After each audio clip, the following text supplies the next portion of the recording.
how do you sell a building that doesn't exist, right? Or how do you sell anything and connect it to people? It was a fun way to take a look at an image that you would take a look at anyway. And that's really what helped us sell that building. My name is Ryan Serhant, and I'm a real estate broker in New York City. I work for a company called Nestseekers International. And I first met Trina Mary when I sold a building in the East Village called 100 Avenue A, and we filmed it for $1 Million Listing in New York.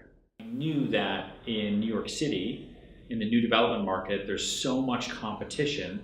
I had to figure out a way to really stand out. What we decided was we need to figure out a marketing campaign that immediately grabs our viewers' attention no matter who they are, and immediately speaks to who the buyer could be.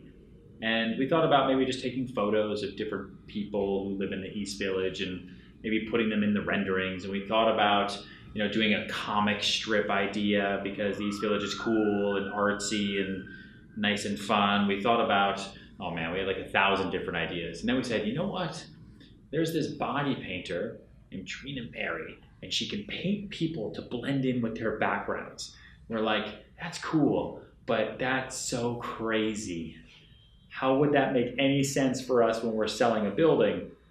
And we started thinking about it more, and we reached out to Trina and we gave her the renderings and kind of said, what do you think? And she had this amazing idea to paint models as they blended into the background of the rendering. So instead of just showing a rendering of the kitchen, a rendering of the bathroom, a rendering of the building, we literally had those renderings, but kind of like magic eye, people's bodies were in them, painted.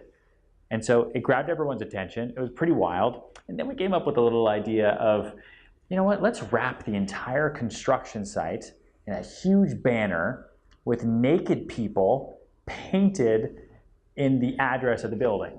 And let's see if anyone notices. And so we did that, and everyone noticed. And then we broke price records.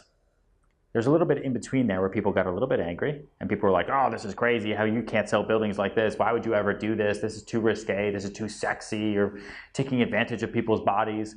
And then that went away in a heartbeat once we started getting pricing that just didn't make sense for the area, because people all over the world, both in a viral and a social media way, and a print advertising, digital advertising way, those images really, really struck out, and no one had ever done them before. And they honestly, I think, helped bring us the amount of attention we needed to get record-breaking pricing for a project in the East Village.